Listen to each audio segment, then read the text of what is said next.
Okay, so sometimes I hear pastors and church leaders say that they are reluctant to go on Facebook because they don't have time. And, if you're not careful, Facebook and other social media can be a real time sucker. Like anything else, you have to learn to prioritize and stewardship your time. And what I find to be a really helpful tool on Facebook is to use lists and to use lists so that I can categorize all of my church members into one group. And then I can take some time and just look at the posts from my church members and interact with them and not and see everything that they post and not be distracted by other things like this cute little dog here, and things like cat videos and stuff like that. So let me show you how you can use a list. It's pretty simple. It takes a little bit of a learning curve, but I'm going to show you how to do that. So this is my news feed, and I'm going to go over to this column here, this side. You see it has a lot of things here, and I'm going to go down to friends where it says friends. I'm going to click more. And what comes up are all these lists because I use lists a lot. I have a lot of friends. If I don't use lists, I miss a lot of what people are posting. So I find this to be real helpful. So you will click create list.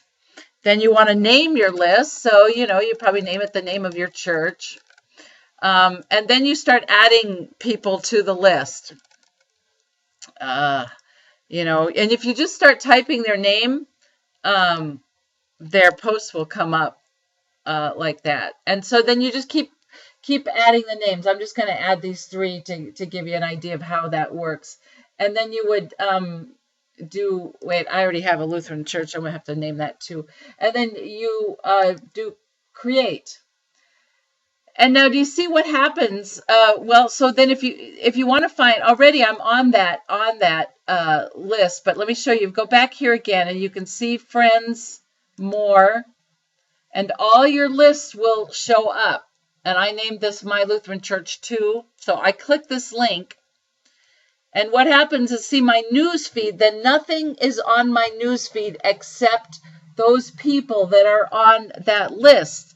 So it really narrows down. I'm not looking at pictures of cute dogs unless it is a cute dog that was shared by a member who is on this list. Now I only have 3 people on my list, so it's a pretty short news feed. Hopefully you will add everybody who you're friends with that is a member of your church. And I really encourage pastors and church leaders to friend all of your church members, because this is an opportunity for ministry. This is an opportunity for you to share about yourself with them and for you to get to know them better. So what happens is I can go through this list and see what people are posting. Now, see, I missed Elaine's birthday, so I'm going to write happy belated birthday.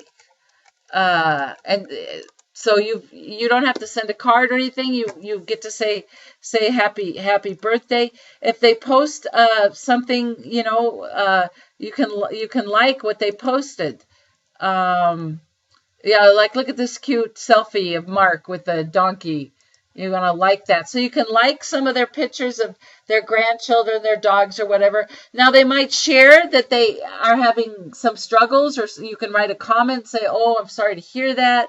Oh, I'll be praying for you. The other thing you can do is you could go, if it's something that maybe needs something of a little bit more personal, you could send them a private message, or you can give them a call. It's not either or with social media, that it's either virtual or it's real life. You can use both, but a lot of times people post things on Facebook that they'll not necessarily mention to you, and it's a good way to get to know them. I believe you're missing a lot of opportunities to do ministry if you're not on social media with people. And lists are a way for you to stewardship your time and narrow it down.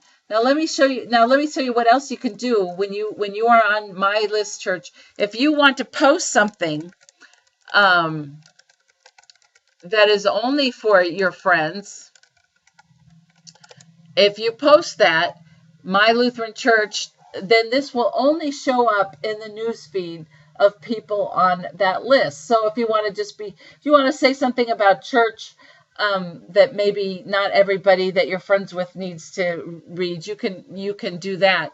I'll show you some other things you can do with lists. If I'm going to go back to my regular feed.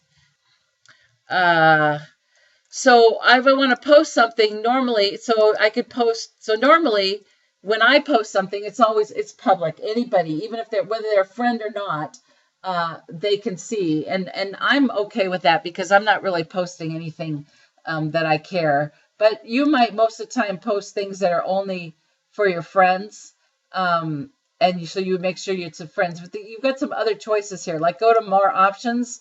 You go down to more options, this will come up, your list will come up. The other thing you can do is custom. And so you can just share, you can write your list, my Lutheran Church too. The other thing you can do is you can use the don't share with. You might have what I did when I was in the parish, I had a youth list. And sometimes I would share an article that I felt was an important issue, but might be kind of adult issue, maybe not so appropriate for all of the youth to see. And so I would post that and then say, don't share with youth. And I put all of the youth that I was friends with on that youth list. Now, you don't misuse this, because don't think that, oh, I know, I'll say don't share with my Lutheran Church, and then I'll post something that's inappropriate. Don't do that. Don't post anything that's going to get you in trouble. Don't post anything that would be a disaster if somebody else read it, because these things aren't fail safe. There's always a way for the wrong person to see a post. And so I always advise, keep everything with the understanding that, probably anybody is a possibility of seeing this. But for the most part, I find that making lists to be a very helpful tool in interacting with people. And I really encourage church leaders to use lists.